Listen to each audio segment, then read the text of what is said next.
Bonjour, je suis associé dirigeant du cabinet Bizouard et Associés qui a été fondé par mon grand-père il y a 75 ans, qui historiquement est toujours intervenu assez largement dans le monde agricole. Donc je suis ici pour vous parler de la méthanisation agricole et de la manière dont le cabinet accompagne les méthaniseurs agricoles. Donc on a la chance d'intervenir sur cette filière depuis maintenant une petite dizaine d'années. Le procédé de méthanisation agricole, qu'est-ce que c'est?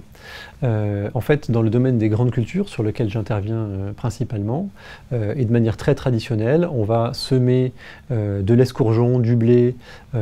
courant août et le récolter en juillet de l'année suivante, ou alors semer du maïs en mars-avril et le récolter plutôt courant octobre. Et bien la méthanisation, qu'est-ce que c'est? C'est que finalement sur ce laps de temps entre la récolte du blé une année en particulier, courant juillet, et les semis de maïs l'année suivante, courant avril, et bien en fait les terres restent vierges, en fait, elles restent nues. L'idée c'est de semer des intercultures en fait entre deux récoltes,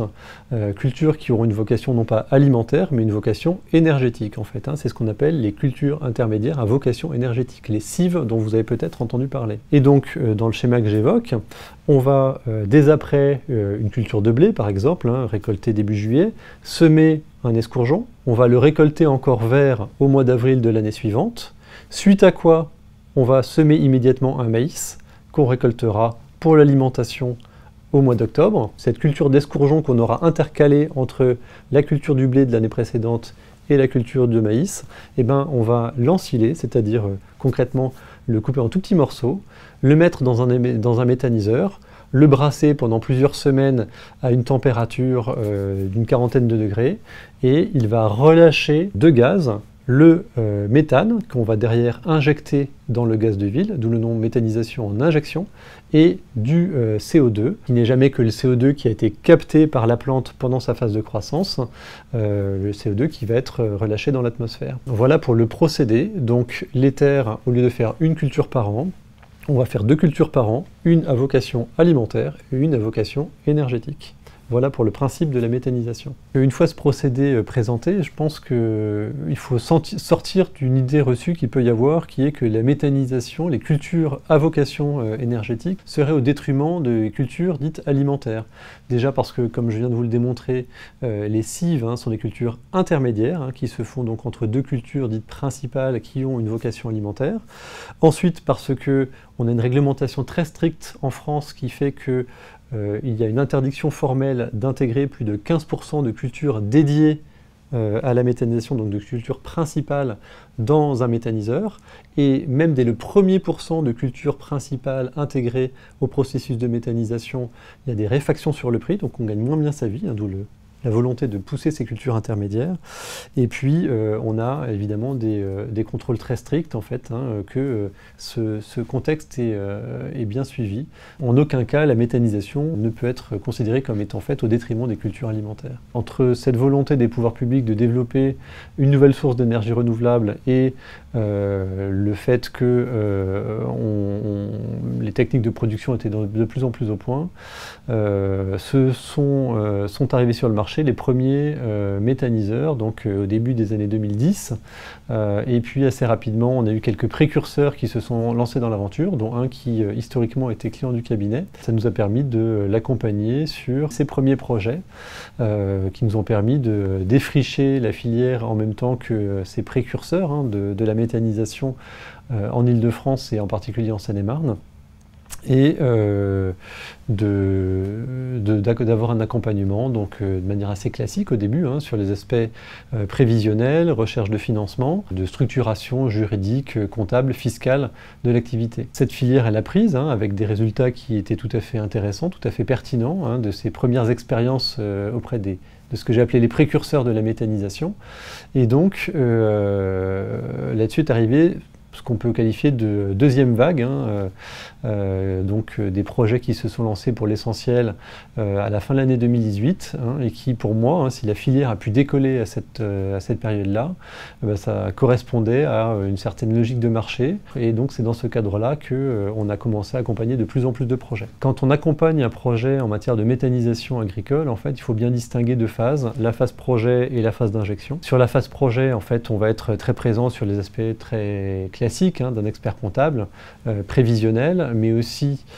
pacte d'associés. Un projet de méthanisation se mène rarement seul, c'est souvent une association, et pour moi, le fait que les associés sachent où ils mettent les pieds, qu'ils s'engagent durablement en précisant très clairement les règles du jeu auxquelles ils vont être soumis pendant 15 ans, avec une obligation de résultat, parce que les enjeux financiers sont extrêmement lourds, c'est évidemment un avantage, et ce qu'on a proposé aux clients comme une garantie, une pérennité pour le projet. Mais du reste, les banquiers qui sont des partenaires indispensables à ces aventures de la méthanisation voyaient d'un très bon œil le fait de voir des projets accompagnés par des pactes d'associés, donc pour structurer, pour accompagner les porteurs de projets et qu'ils sachent de manière aussi précise que possible ce vers quoi ils s'engageaient. Donc j'ai parlé des hommes, j'ai parlé des financements bancaires, et puis le troisième élément qui est vraiment impactant et sur lequel j'ai alerté mes clients qui envisageaient de se lancer dans l'aventure de la méthanisation, c'est évidemment le paramètre des pouvoirs publics, puisque la méthanisation et l'injection de gaz, c'est une activité qui est réglementée et qui n'existerait pas, disons-le clairement, si le prix du gaz, le prix de rachat du gaz auprès des producteurs n'était pas sponsorisé, subventionné par l'État, donc qui a une vocation de lancer la filière. Après cette phase d'accompagnement des projets de méthanisation, donc avec la phase prévisionnelle, pacte d'associés, structuration juridique, comptable et fiscale des projets à naître, il y a évidemment l'accompagnement dans la phase d'injection, avec de manière très classique pour un cabinet d'expertise comptable, la production de la comptabilité, des chiffres, bilan, accompagnement fiscal, accompagnement paye, juridique naturellement, vis-à-vis de l'exploitation au jour le jour des méthaniseurs. Et puis l'avantage qu'on a au cabinet de suivre une vingtaine d'unités de méthanisation en injection, c'est qu'on peut aller un peu plus loin dans le conseil, avec à la fois un benchmark qu'on propose à nos clients entre les différentes unités de méthanisation, pour savoir les aspects où ils surperforment et les aspects où au contraire il y a des points de vigilance par rapport aux autres méthaniseurs du secteur, en termes de capitaux investis, en termes de ratio de marge brute, de poids de l'électricité dans la capacité à générer du résultat, de prix des intrants, coût de l'ensilage, du tassage, du transport, donc autant d'indicateurs que l'on suit de manière assez précise et qui sont des facteurs de rentabilité d'une unité de méthanisation. Aussi également un rôle de veille qu'on peut avoir. On a la chance d'être reconnu localement pour notre capacité à suivre des méthaniseurs et à bien suivre des méthaniseurs, et donc assez naturellement on a ce rôle de veille par rapport aux nouveautés réglementaires qui peuvent exister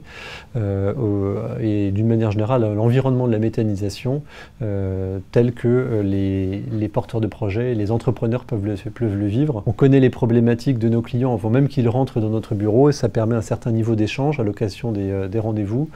qui nous permettent d'aller droit au but des préoccupations de nos clients. Comme la méthanisation est une activité réglementée, on a de plus en plus de demandes de la part de la région, de la part de la Commission de régulation d'énergie, pour produire des statistiques, des